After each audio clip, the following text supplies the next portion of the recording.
는 줄 알미라. 아멘. 오늘도 말씀과 기도로 목요일 하루를 시작하는 우리 모든 성도들 가운데 하나님의 놀라운 은혜가 언제나 함께하여 주시기를 주님의 이름으로 간절히 축원드립니다. 오늘 통독할 말씀은 고린도전서 15장과 16장 말씀입니다.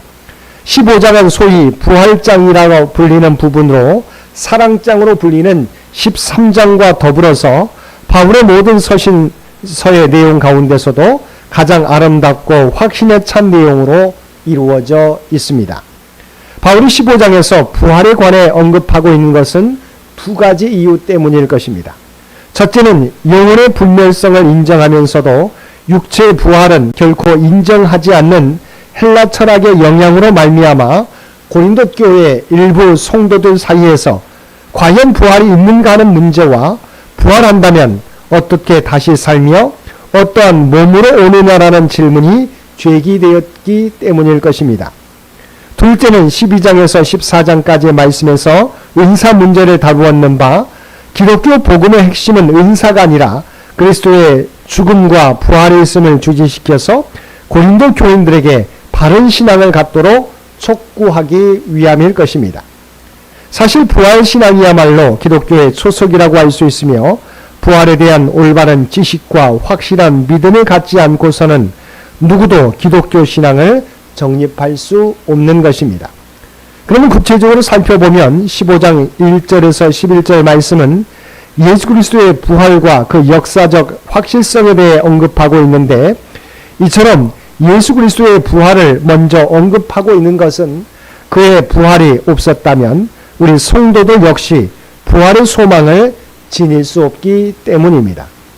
그래서 바울은 예수 그리스도의 부활은 결코 환상이나 조작의 결과가 아니라 너무나 분명한 역사적 사실이라는 점을 먼저 강조하고 있습니다. 바울은 그리스도의 부활이 역사적 사실임을 입증하기 위해서 다음과 같은 세 가지 증거를 제시하고 있습니다. 첫째, 예수 그리스도의 부활은 성경의 예언이 성취된 결과라는 것입니다. 즉 십자가 죽음이 성경의 예언에 따른 것이었듯이 주님의 부활도 전적으로 성경의 예언에 근거한 것이므로 결코 환상에 의한 결과가 아니라는 것입니다. 둘째, 예수 그리스도의 부활을 목격한 수많은 증인들이 존재하며 더구나 그들 가운데 상당수가 생존하고 있으므로 주님의 부활을 몇몇 사람의 조작에 의한 결과로 보는 것은 도무지 불가능한 일이라는 것입니다. 셋째, 예수 그리스도의 부활은 바울 자신의 회심에 의해서도 입증된다는 것입니다. 사실 누구보다도 앞장서서 기독교 신앙을 핍박하던 바울이 가장 위대하고 헌신적인 복음 전도자로 변화된 것은 다메섹 도상에서 부활하신 주님을 만났기 때문이라는 것입니다. 12절에서 19절에서는 그리스도의 부활이 죽은 자의 부활을 입증하는 것이며 그리스도교 신앙과 성교의 근거가 된다는 점을 부각시키고 있습니다. 바울은 그리스도의 부활이 고린도 교인들에게 전파되었음에도 불구하고 그들 가운데 죽은 자의 부활이 없다고 말하는 자가 있음을 지적하고 있습니다. 이런 주장에 대해서 바울 사도는 14절에서 그리스도께서 만일 다시 살아나지 못하셨으면 우리가 전파하는 것도 헛것이요 또 너희 믿음도 헛것이며라고 말하고 있습니다. 이 말씀을 한마디로 요약하면 그리스도교 신앙에서 그리스도의 부활을 제거하면 기독교는 수많은 종교 중에 하나가 될 뿐이다 라는 것입니다. 그 이후로 17절에서 그리스도께서 다시 살아나신 일이 없으면 너희의 믿음도 헛되고 너희가 여전히 죄 가운데 있을 것이요라고 말씀하고 있습니다. 예수님의 부활이 우리의 죄 문제 처리와 긴밀히 연관되어 있다는 것입니다.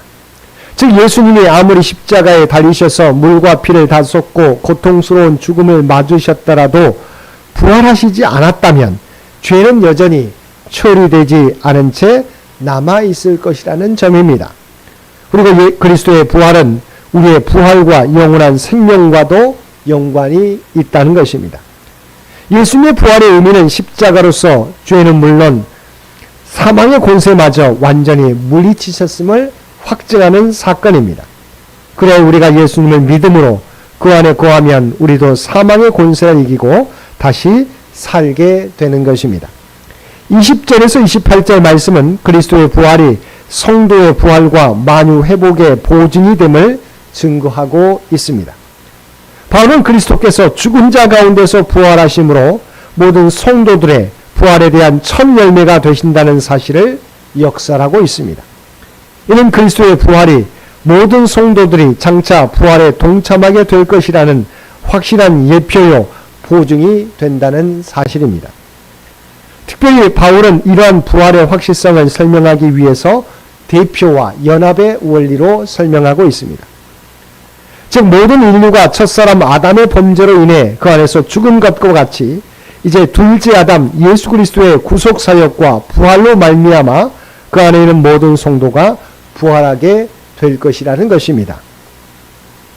한편 바울은 부활의 첫 열매 되신 그리스도를 따라 이루어질 성도들의 부활이 그리스도의 재림 때에 있게 되며 그 후에는 세상의 종말이 올 것인데 그때에는 재림하신 그리스도께서 사단의 모든 권세와 죄악의 세력을 멸하시고 마지막으로 사망의 권세까지 정복하신 후에 모든 만물을 주인 되신 하나님께 돌려드리게 될 것을 밝히고 있습니다.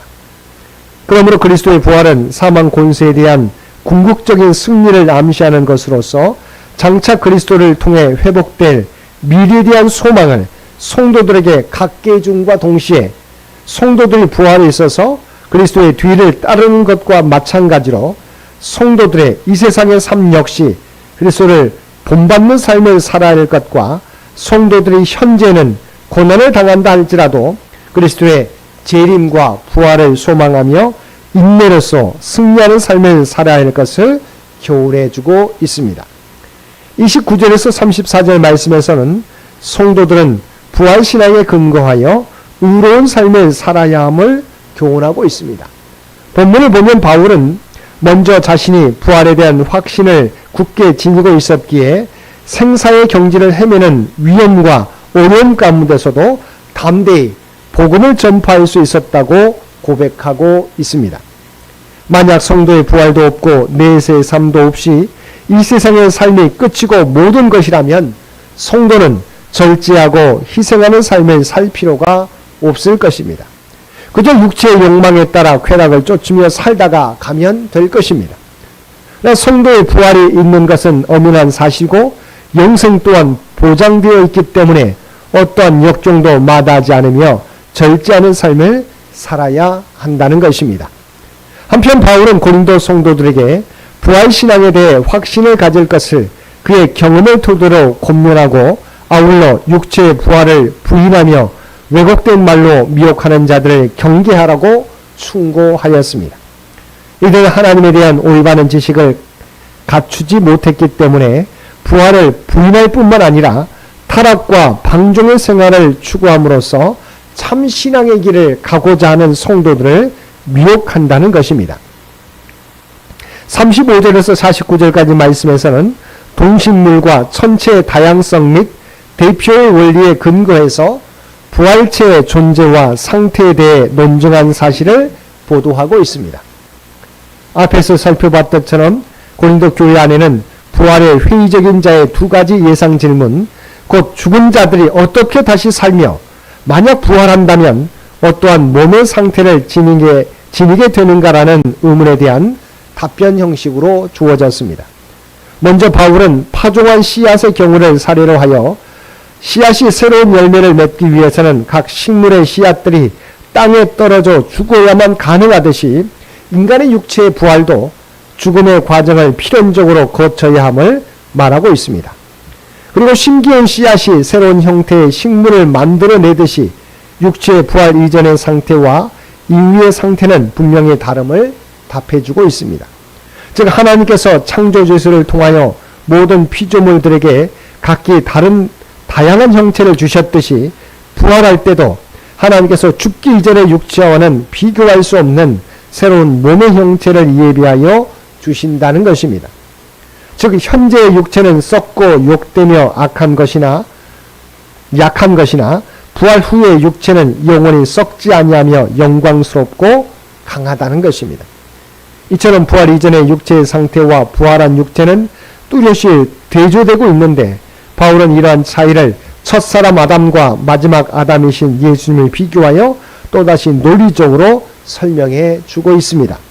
흙에 속한 첫사람 아담의 범죄함으로 말미암아 성도들은 죽어서 썩어 없어질 육체를 가지고 있으나 장차 둘째 사람 즉 그리스도께서 재림하실 때에는 부활을 통해 생명의 상태로 회복되며 신령한 몸을 덧입게 된다는 것입니다. 마지막 50절에서 58절까지 말씀에서는 부활에 관한 논증을 마무리하면서 예수 그리스도의 재림과 더불어 성도들이 누리게 될 부활의 영광과 궁극적 승리를 장엄한 어조로 선언한 사실을 보도하고 있습니다.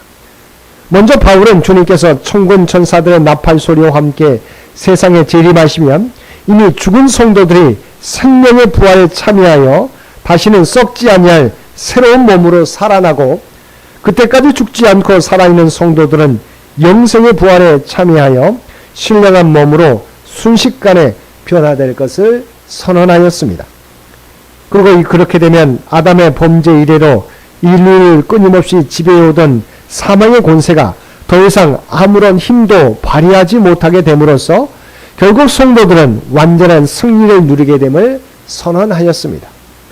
따라서 본문을 통하여 우리가 깨닫게 되는 사실은 성도들이 지니는 부활신앙이란 그저 미래에 일어날 종말론적 사건에 대한 지식이 아니라 매일매일 직면하는 현재의 삶의 원동력이라는 것입니다. 사랑하는 성도 여러분, 이처럼 주님의 부활이 없으면 우리가 믿는 것은 헛것이요 우리의 삶도 가장 어리석은 삶이 될 것입니다. 주님의 십자가와 부활이 있었기에 우리가 그리스도를 믿음으로 죄와 구원과 부활의 소망 가운데 살아갈 수 있는 것입니다. 오늘도 부활의 소망 가운데 살아가도록 인도해 주신 성령 하나님의 놀라운 은혜에 감사드리며 오늘도 우리에게 주어진 삶에 최선을 다하며 주어진 사명 충성되게 감당하며 살아가는 저와 여러분 모두가 되시기를 주님의 이름으로 간절히 축원드립니다. 함께 기도드리겠습니다. 사랑하느라 충만하신 아버지 하나님, 우리에게 그리스도를 보내주시고 십자가와 부활을 통하여 우리를 죄로부터 구원해 주시고 부활의 소망 가운데 살아가게 하여 주심을 진심으로 감사드립니다. 오늘도 우리 모두에게 어떠한 상황이 펼쳐지게 되더라도 부활의 주님을 바라보며 승리하며 살아가는 우리 모두가 되게 하여 주옵소서. 오늘도 이 나라와 이 민족을 위하여 기도하옵나니 주께서 이 민족을 통치하시고 인도하여 주시기를 원합니다.